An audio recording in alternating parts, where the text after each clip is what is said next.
बिस्मिल्लाहिर्रहमानिर्रहीम। अस्सलाम वालेकुम डियर व्यूअर्स।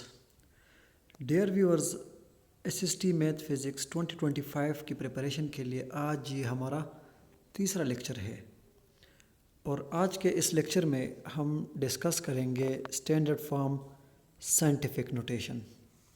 साइंटिफिक नोटेशन कैसे कहते हैं, स्टैंडर्ड फॉर्म क्या होता है और इसकी ज़रूरत क्यों पड़ी और इसको हम कैसे यूज़ करेंगे।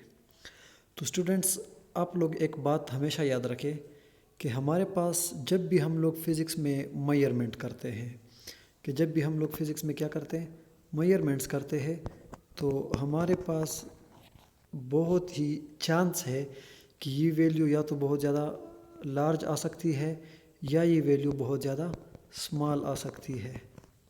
ठीक है, ये वैल्यू बहुत लार्ज भी आ सकती है और बहुत ज़्यादा स्मॉल भी आ सकती है। अब अगर ये वैल्यू बहुत ज़्यादा लार्ज आती है या बहुत ज़्यादा स्मॉल आती है तो क्या हो सकता है, ये होगा कि हमारे पास अगर वैल्यू बहुत ज़्यादा लार्ज आ जाती है और या अगर हमारे पास वैल्यू बहुत ज़्यादा स्मॉल आ जाती है तो फिर उस वैल्यू को लिखना, उसको समझना और उसको पढ़ना हमारे लिए मुश्किल हो जाता है। कैसे? अब जिस तरह यहाँ पर लिखा गया है कि the mass of moon is approximately 7000000 और देखें ये कि कितने ज़ीरो है यहाँ पे, ये किलोग्राम्स में लिखा गया है। अब इस वैल्यू को पढ़ना, इसको समझना और इसको लिखना हमारे लिए बहुत ज़्यादा मुश्किल हो जाता है। और दूसरी बात यह कि यहाँ पे एरर के चांसेस बहुत ज़्यादा है कि इसमें एरर आ सकता है कि अगर एक ज़ीरो ऊपर नीचे हो गया तो यहाँ से आपके पास एरर आएगा। दूसरी बात यह कि अगर इतनी बड़ी वैल्यू है तो इसको किसी और वैल्यू के साथ मल्टीप्लाई करना, डिवाइड करना, ऐड या सब्ट्रैक्ट करना हमारे लिए बहुत ज़्यादा मुश्किल हो जाता है। ठीक, तो ये जो है हम नहीं पढ़ सकते हैं। दूसरी बात यह कि अगर मैं इसको यहाँ पे मतलब काउंट करने की कोशिश करूँ, मैं कहता हूँ कि ये वैल्यू क्या लिखी है, तो आप देखें ज़रा यहाँ पे मतलब स्टार्ट करें। यहाँ पे ये यूनिट हो गया, unit, tens, 100, 1000, 10,000, 100,000, million, 10 million, 100 million और जाते जाते फिर यहाँ पे एक मतलब ये स्टेज हमारे लिए आ जाता है कि यहाँ से फिर हम मज़ीद आगे नहीं जा सकते। हमें फिर समझ ही नहीं आती कि हम क्या पढ़ रहे हैं, इतना लार्ज नंबर है। लेकिन हम चाहते हैं कि इसको हम कुछ इस तरीके से लेके कि ये हमारे लिए बहुत ज़्यादा आसान हो जाए। ठीक हो गया। अच्छा, अब मैं ये कहता हूँ ना कि if we use this number often we would surely like to have a more compact notation for it. This is exactly what standard form of scientific notation is. कि ये जो हमारे पास मतलब लार्ज नंबर है, इसको हम लोग इस तरह कर लेंगे कि कम्पैक्ट फॉर्म में लिख लेंगे या कंप्रेस फॉर्म में लिख लेंगे। ये मतलब ये एक्सपेंडेड फॉर्म में है कि बहुत ज़्यादा बड़ा जो है इसको लिखा जाता है। तो हम लोग क्या करेंगे, इसको इस तरीके से लिख लेंगे कि जिस तरह यहाँ पर आपको शायद नज़र आ रहा होगा कि number n is equal to mantissa m और मल्टीप्लाई बाय 10 पावर n। यानी अगर देखा जाए तो मैं यहाँ पे लिखता हूँ कि n is equal to m multiply 10 power plus minus p, इस तरह लिखा जाता है। अब इसमें अब मज़ीद मैं आप लोगों को बता दूं तो फिर ये इस तरह होगा कि ये n जो है ये रिप्रेजेंट करता है नंबर को, कि जो हमारे पास नंबर है, यानी जिस तरह यहाँ पे वो बड़ा सा नंबर था 7 और फिर आगे 000 वगैरह वगैरह। अब दूसरी बारी है मैंटीसा m की।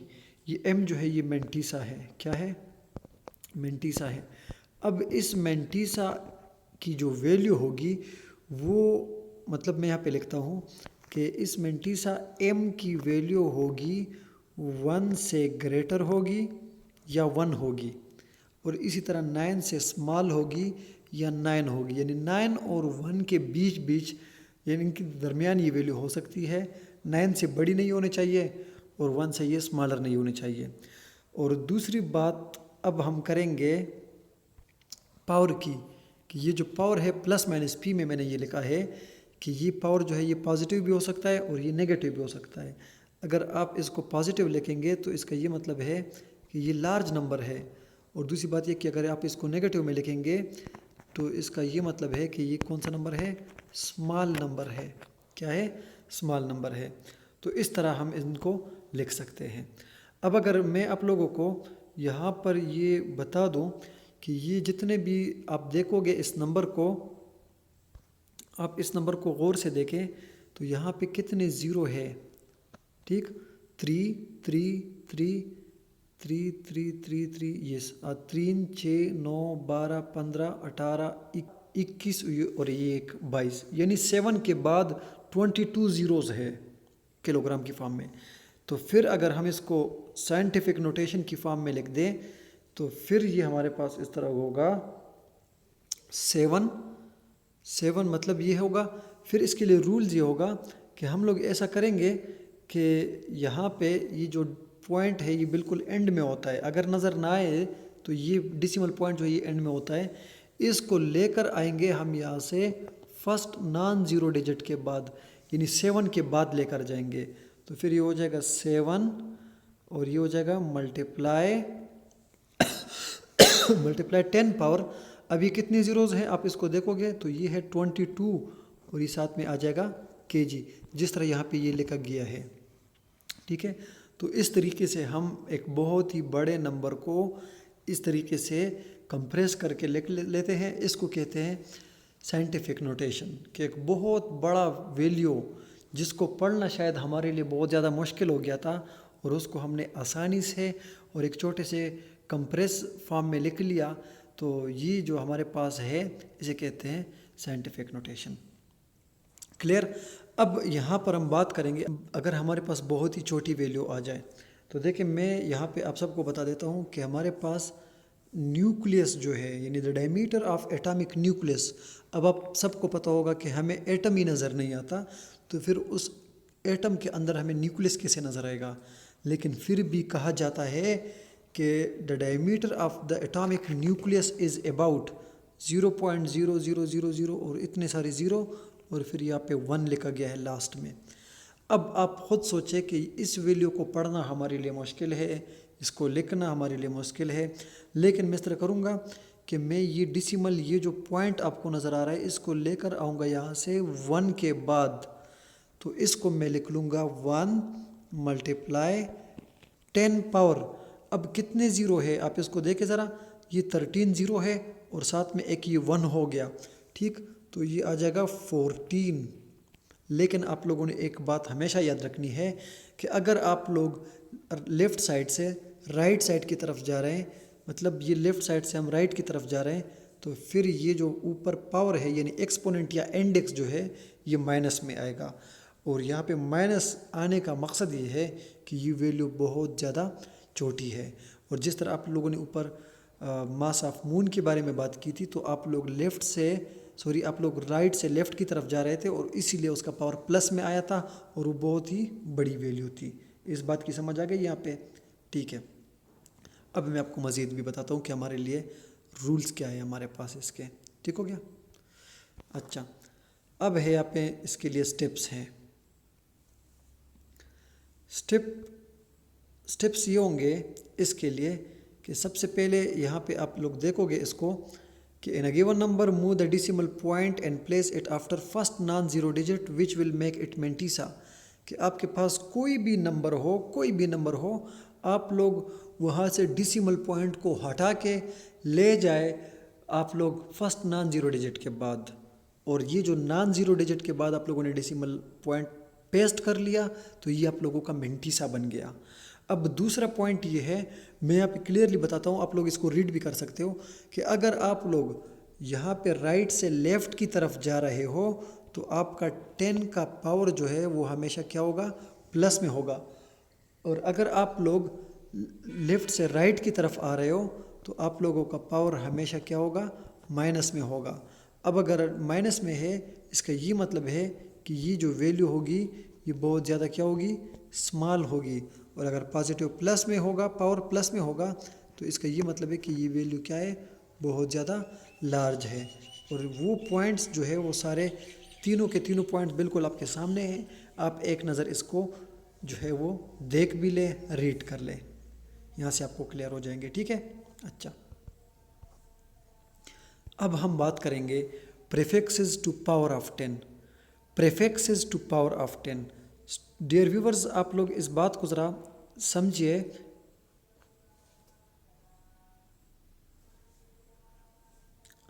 डियर व्यूअर्स, आप लोग इस बात को ज़रा समझें कि ये जो हमारे पास प्रीफिक्सेस है, ये एक मेकनिज़म है। ये एक मेकनिज़म है कि इसके ज़रिए, इसे कहते हैं ना prefixes to a power of 10, कि अभी हम लोगों मैं आपको सिंपल अल्फाज में बता देता हूँ कि अभी जो हम लोगों ने पढ़ा था साइंटिफिक नोटेशन, साइंटिफिक नोटेशन में हम लोगों ने क्या किया कि एक बहुत ही बड़ी वैल्यू को या बहुत ज़्यादा छोटी वैल्यू को एक कम्पैक्ट फॉर्म में लिखा और 10 की पावर में लिख दिया। अब इस प्रीफिक्सेस टू पावर ऑफ 10 में ऐसा होगा कि वो जो 10 का पावर रखता ना, उसको हम एक स्पेशल नेम दे देंगे, उसको हम कोई स्पेशल नेम दे देंगे और उसको हम बोलेंगे कि ये हमारे पास प्रीफिक्सेस हैं। कैसे, आप लोग ज़रा यहाँ पे रीड कर लें। कहते हैं कि a mechanism through which a very small और very large number is expressed in terms of power of 10 by giving a proper name to it is called prefixes to a power of 10। ठीक हो गया। कहते हैं कि ये वो mechanism है कि जिसके ज़रिए आप लोग एक बहुत ही स्मॉल वैल्यू को या बहुत ही लार्ज वैल्यू को 10 की पावर में एक्सप्रेस करते हो और फिर उसके 10 के पावर को एक स्पेशल नाम भी देना है। इसे बोलते prefixes to power of 10। Clear हो गया? अच्छा, अब ये होगा कि इससे हमारी वैल्यू जो है वो बहुत ज़्यादा मज़ीद जो है वो इजी हो जाएगी। अब अगर आप लोगों ने स्मॉलेस्ट डिस्टेंस को मेजर करना हो, आप लोगों ने अगर बहुत कम जो है वो टाइम को मेजर करना हो, ड्यूरेशन को, अगर आप लोगों ने बहुत लंबी डिस्टेंस को मेजर करना हो, अगर आप लोगों ने बहुत ज़्यादा बड़ा अमाउंट ऑफ टेम्परेचर को आप लोगों ने मेजर करना है, अगर आप लोगों ने बहुत ज़्यादा मैस को मेजर करना है, तो वो हमारे पास जो है वो प्रीफिक्सेस में आएगी और उसको हम जो है यूज़ करेंगे। अब देखें यहाँ पर ये है आप लोगों के पास, इसे कहते हैं प्रीफिक्सेस टू पावर ऑफ 10। सबसे पहली चीज़ मैं आप लोगों को बता दूं और उसको आप लोग भी समझने की कोशिश करें। यहाँ पे कहते हैं ना एग्ज़ा, एग्ज़ा का मतलब होगा कि जो भी वैल्यू और उसके पास अगर 10 का पावर 18 आ जाए, हम बोलेंगे कि ये एग्ज़ा है। कैसे? अब मैं कहता हूँ 5, मतलब मैंने एक मेजरमेंट कर ली और उसकी वैल्यू आ गई 5 × 10 पावर 18 मीटर, ये एक वैल्यू आ गई। अब मैं कहूँगा मतलब 5 × 10 पावर 18 मीटर, ठीक है। लेकिन अगर मैं इसको ये पढ़ूँ कि ये है यार 5 एग्ज़ा मीटर, ये जो है बहुत ज़्यादा सूटेबल है और ये ज़्यादा बेस्ट रहेगा। ये वाला जो है ना 5 एग्ज़ा मीटर, ये वाला ज़्यादा सूटेबल रहेगा। इसी तरह अगर मैं फॉर एग्ज़ाम्पल कोई भी एक मेजरमेंट करता हूँ और मैं कहता हूँ कि यार हमारे पास एक वैल्यू है फॉर एग्ज़ाम्पल 6, मैं कहता हूँ 6 × 10 पावर 15 kg, सॉरी 15 ग्राम, ठीक हो गया। अच्छा, अब इसको जो है वो मैं ये कहूँगा कि 6 × 10 पावर 15 ग्राम, लेकिन इसको अगर मैं इस तरह पढ़ूँ कि यार ये तो 6 पीटाग्राम है, पीटाग्राम, ठीक है। तो ये जो हमारे पास है इसको कहते हैं प्रीफिक्सेस। मतलब जहाँ पर आपके पास अगर 10 पावर 18 आएगा, 10 पावर 18 आएगा तो एग्ज़ा, 10 पावर 15 आएगा तो पीटा, 10 पावर 12 आएगा तो टेरा, और इसी तरह 10 पावर 9 आएगा तो गीगा। जिस तरह आप लोग बोलते हो ना कि 2 GB, ये असल में क्या चीज़ होती है? ये होती है 2 × 10 पावर 9 और ये बी जो है ये बाइट्स है। तो ये जो है ना 2 GB का मकसद असल में ये होता है कि 2 × 10 पावर 9 बाइट्स, लेकिन फिर 10 पावर 9 जो है ये तो गीगा है, इसीलिए हम इसको बोलते हैं 2 GB यानी 2 गीगाबाइट्स। इसी तरह अगर आप लोग देखोगे यहाँ पर मैंने लिखा भी है, सब्जी वाला भी आ गया, ठीक है। अब यहाँ पर हम बोलेंगे कि 2 मेगाबाइट, या जिस तरह आप लोग बोलते हो ना कि यार ये तो 2 MB है। 2 MB का मकसद ये है कि 2 × 10 पावर 6 और ये बाइट, ठीक है। ये इस तरह आप लोग इसको समझते हैं। फिर इस तरह किलो होगा, किलो का तो बहुत ज़्यादा यूज़ किया जाता है कि किलो का तो बहुत ज़्यादा यूज़ किया जाता है कि 2 किलोमीटर या जो है ये 2 kg, ठीक है। तो किलो का मकसद होता है 10 पावर 3, ठीक हो गया। इसी तरह आपके पास ये सारी वैल्यूज़ है, इनको आप लोग ज़रा समझ लें। एग्ज़ा 10 पावर 18, पीटा 10 पावर 15, टेरा 10 power 12, giga 10 power 9, mega 10 power 6, kilo 10 power 3, hecto 10 power 2, इसके बाद है डीका 10 पावर 1। डीसी की वैल्यू आप लोगों ने सुनी होगी 10⁻⁻1, सेंटी 10⁻⁻2, मिली जो है वो 10⁻⁻3, माइक्रो 10⁻⁻6, नैनो है, पिको है, फेमटो है और एटो है। एक चीज़, अब यहाँ से एमसीक्यूज़ कैसे आएंगे, ये बात हमेशा याद रखें डियर व्यूवर्स कि इनके सिंबल्स को आप लोगों ने याद रखना है।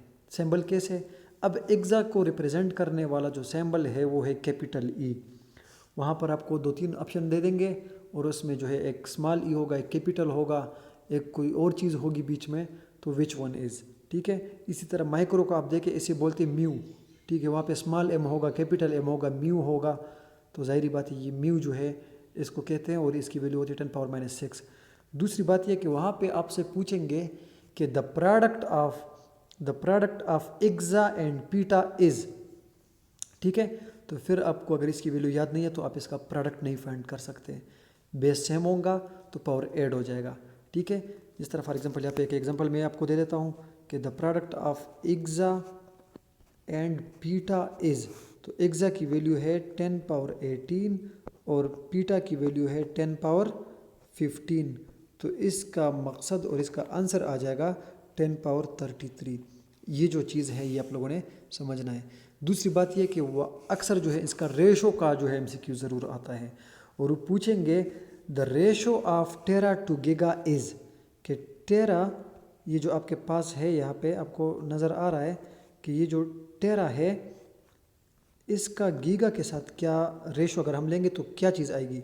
तो आप देखें कि टेरा की वैल्यू हमारे पास है 12 और गीगा की वैल्यू हमारे पास है 10⁻9, लेकिन ये पावर 9 जब ऊपर जाएगा तो ये हो जाएगा 10⁻12 - 9, तो इससे आ जाएगा 10⁻3 और जो कि रिप्रेजेंट करता है किलो। इसका मकसद ये है कि the ratio of tera to giga is kilo, कि टेरा को गीगा से डिवाइड करेंगे तो जो हमें आंसर मिलेगा वो क्या होगा, किलो होगा। इसी तरह आपके पास मुख्तलिफ सी होगी, यानी इनमें से कोई दो को जो है वो कहेगा कि इन दोनों का रेशो फाइंड करें, तो ये आप तब फाइंड करोगे जब आपको इसकी वैल्यू याद होगी। तो आप इस प्रीफिक्सेस वाले टेबल को ज़रूर याद करें। मुझे ये याद है सारी वैल्यूज़, इसीलिए आप लोगों को भी याद करनी पड़ेगी और जब आप इसका जो है वो प्रोडक्ट या आप लोग इसका रेशो निकालोगे तो फिर आप लोगों को बहुत ज़्यादा आसानी होगी। तो ये था आज का हमारा लेक्चर और इसके बाद इंशाल्लाह हम नेक्स्ट टॉपिक पे जाएंगे। तो जो भी क्वेश्चन हो आप लोगों का तो आप लोग कमेंट सेक्शन में भी पूछ सकते हो और काइंडली हमारे इस चैनल को सब्सक्राइब करें, अपने दोस्तों के साथ भी शेयर करें ताकि मज़ीद अच्छे और इंटरेस्टिंग लेक्चर्स आपके सामने आए। Thank you so much. अल्लाह हाफ़िज़।